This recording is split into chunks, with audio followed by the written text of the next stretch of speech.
Hi there, welcome to Nonsense Whisky. My name's Vin PF, and on today's episode we're going to be covering a special release Highland Park in the Valknut. Now this is a little wee series that Highland Park put out last year to start with, and this is the second in the series. The first one was the Valkyrie, this is the Valknut, and the next one, the third and final release in that little series, will be next year, and it'll be the Valfather.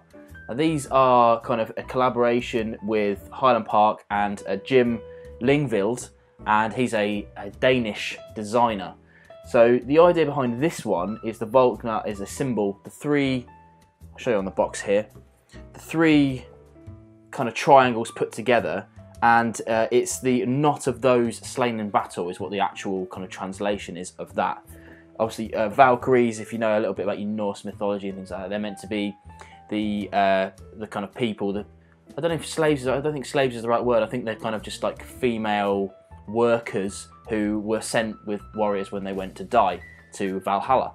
The Valfather, I'm not sure what that's about yet, to be honest. I'll have to wait until you see that box. I actually didn't review the first one, I didn't get round to it. It's still available now, so I don't really have much excuse other than laziness. But I moved on to this one. This one is £55. It's a fairly reasonable price. It's a little high for my usual spending, but when it's decent, it's worth paying the money for. And this one is 46.8%. Now, as you can see, the box, it's a nice looking box. There's a whole heap of words on this thing. Not for me. I'm not into reading stuff like that. It's fine having a little story and whatever, but you know that's not what I'm about. I'm about the taste of whiskey versus the cost and stuff, right? But one thing I did want to point out is the bottle shape. I've covered a few of the bottles that are looking like this now. Apart from the fact that it took me a while to get the cap on, my little Santa's hat on, I love the new caps where they kind of, the cork goes in twists and you can lock it. One thing I really don't like about this coloured bottle though is that I can't see through it. Even I'm holding it up to you can see my ring light in the reflection there. I'm holding up to the light now and I could barely see an orange kind of hue through there. So I can't see how much I've got left. So, you know, one day that'll just stop sloshing around and it'll be gone. What can I do? What can I do? But, you know, that's a minor point. Let's worry about the whiskey itself. Now, as I said, it's the second in three. So the first one came out in 2017, 2018 for the Valknut. The next one will be next year. And it's a nice little series, I think. But let's try a little go on the whiskey and see if it's any good.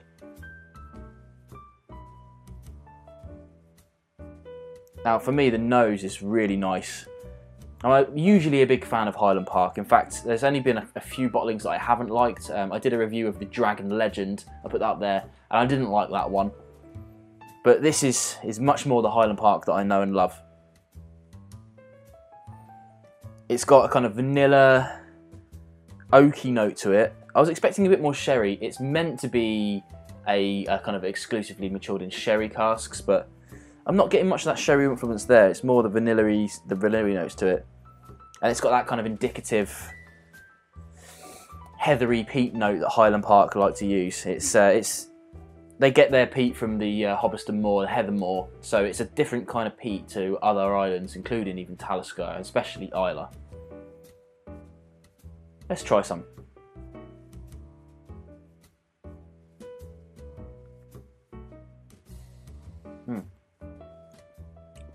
It's a very sweet tasting dram. It's got a lot of spiciness to it. Things like cloves, aniseed, that kind of stuff.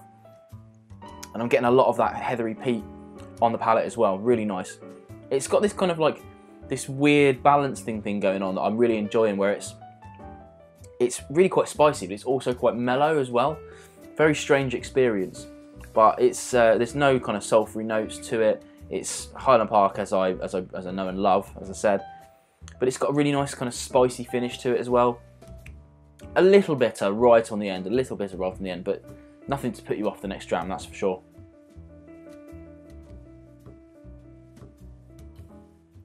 And for me, based on the flavour profile alone, I'm absolutely fine with spending £55 on a bottle of this. Really is quite nice, and I'm glad that I did get it, because it's one of those things, you take a punt. I didn't get the Valkyrie because I wasn't sure. You know, I've tried a couple of these no age statement stuff that Highland Park have been putting out recently, and they've been a touch hit and miss.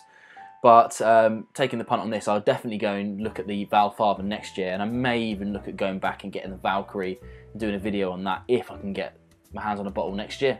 But for me, it's a bit of a winner.